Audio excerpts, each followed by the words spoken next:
Hello, my name is Jim Lang, and this is another one of my history assignments. According to our course guidelines, historians must always be objective and as honest as they can in their investigations.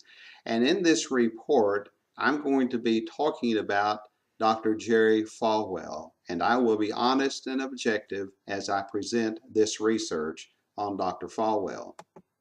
Wilson in 2002 stated that Jerry Falwell did not attend church on a regular basis when he was young, but his mother was a very religious person who caused the family to listen to the religious radio broadcast every Sunday morning that was called the Old Fashioned Revival Hour. Falwell was converted to Christ when he was attending Lynchburg College as a student in engineering. But after he was saved, he then transferred to Baptist Bible College in Springfield, Missouri. Baptist Bible College was a relatively new college. It had just started in 1950 from a split from the Bible Baptist Seminary of J. Frank Norris in Fort Worth. As a personal note, Jerry and my father-in-law, Dr. Albus Edmondson, were classmates, and they both attended Baptist Bible College. One of Albus's memories was when Jerry rode his motorcycle down the hallways of the dormitory on one occasion, and yes, there was some discipline that came as a result. Jerry Falwell graduated from BBC with a THG, a Graduate of Theology degree, in 1956. Falwell moved back to Lynchburg then and started the Thomas Road Baptist Church, and soon afterwards started the Old Time Gospel Hour, which was a weekly broadcast of the Thomas Road Baptist Church morning services. Falwell started the Liberty Baptist College, which later became what it is today, Liberty University. Jerry Falwell was an ardent American patriot.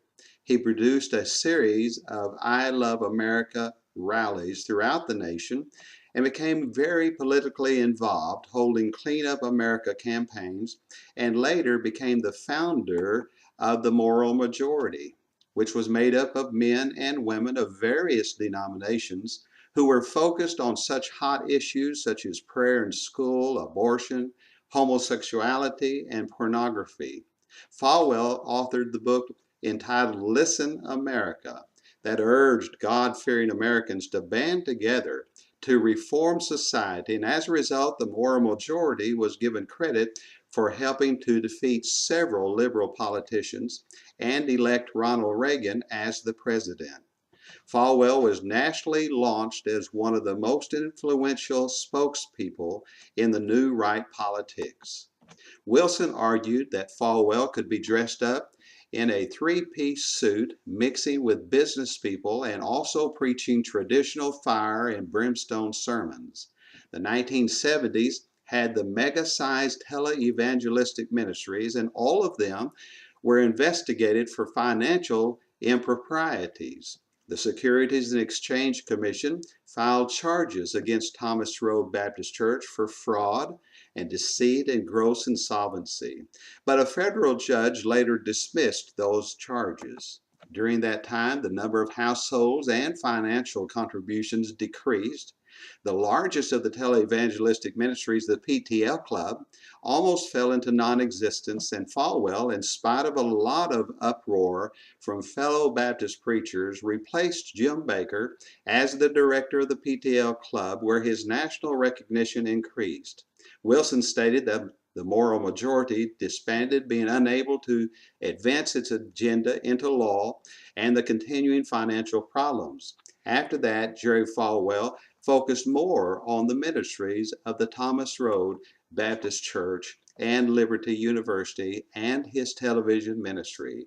Pirard, in 1982, wrote a very disparaging review on Jerry Falwell's manifesto, Liberty, Will We Keep It?, in which Falwell wrote about the moral decay in America due to the erosion by a concentration of humanism, naturalism, liberalism, socialism that resulted in turmoil and economic and military weakness.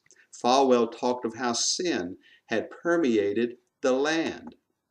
Through the children's right movement, feminism, abortion, violence on television, pornography, failure of public music, drugs, and alcohol because America was and still is today sick.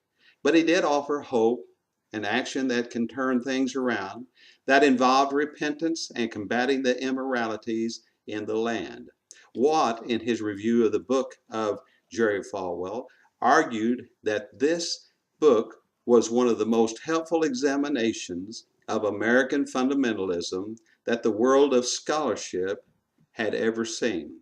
There is no doubt that God used Jerry Falwell to change many lives and much of the political landscape during his ministry. Thank you very much.